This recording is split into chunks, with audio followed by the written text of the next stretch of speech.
الرحمن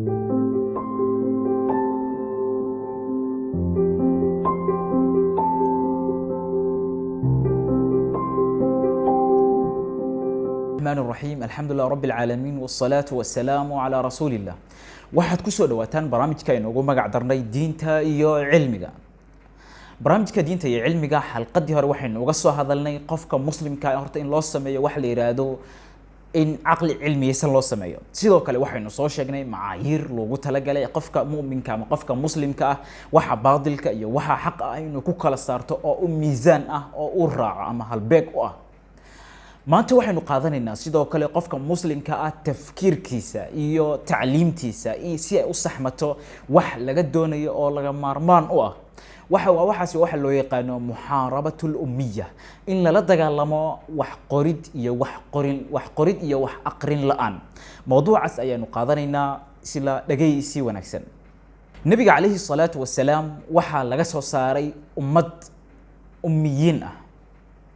نبينا عليه الصلاة والسلام سيدوك لوحوها أمي، لذلك حتى الأمم الأخرى وحي عربت أتقاني جزيرة العرب جوكتا الأمة الأميين بيقانين معناها أمد أميين تأه أو أنا وحنا قرن وحنا أنا أقرن. الله سبحانه وتعالى سيدوك لوحا وكم عابي في كتابه الكريم بنفس الاسم أي وكم عابي. الله سبحانه وتعالى وحا يري هو الذي بعث في الأميين رسولا منهم معناها waxaan ka soo saarnay dadkii ummiyiinta ahaa aan waxna qori jirin waxna aan akhrin jirin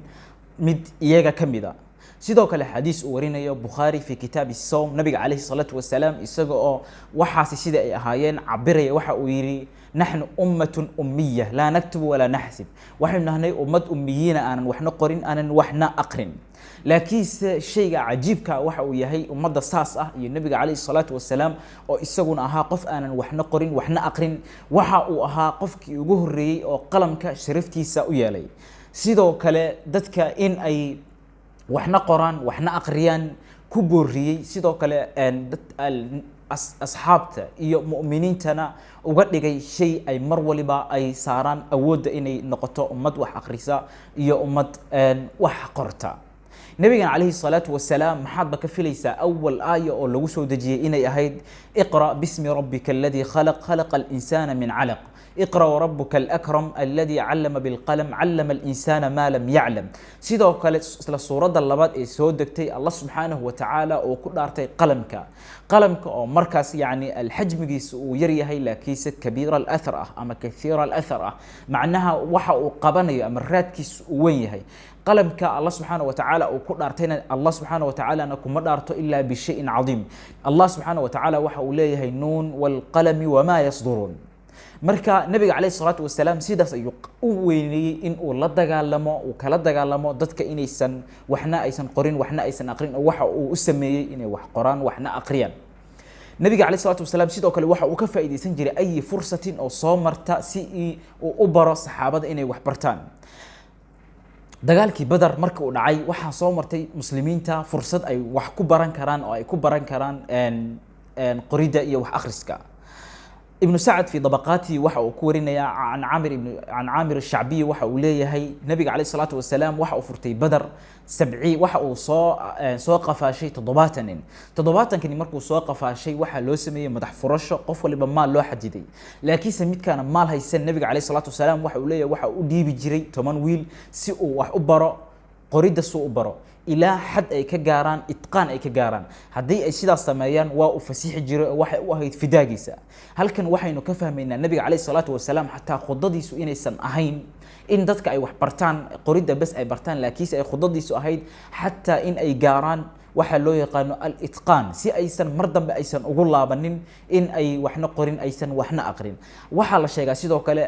Zayd ibn Thabit oo ahaa min kitaab al-wahyi kamid ahaa sidoo kale quraanka mushafka aynu maanta haysano ah ninkii jamciyay oo xaafid ahaa nabiga sallallahu alayhi wasallam u qori jiray wahyiga in uu xilligaas bartay qorida iyo wax akhriska u bartay.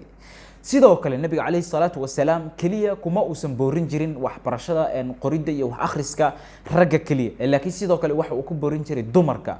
sidoo kale xafsa umulmu'miniin radiyallahu canha waxa wax qoridda iyo wax akhriska baray shifaa bintu cabdillah maxaynu ka faa'iideysanaynaa waxaynu ka faa'iideysanaynaa awalan inaynu noqono ummad la dagaalamaysa waxa loo yaqaano umminimada oo inaan waxna la qorin waxna la aqrin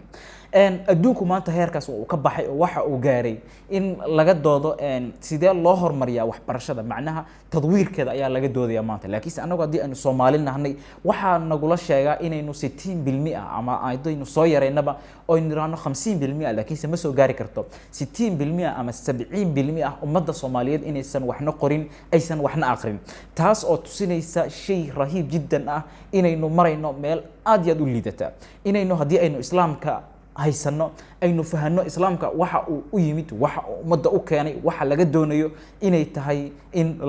la dagaalamo umminimada oo aynu ku dadaalno awalan tadwiirkeedu haba noo dhibnaade aynu ku dadaalno inaynu sameeyno madaaris inaynu sameeyno bal cala aqal in la barto xad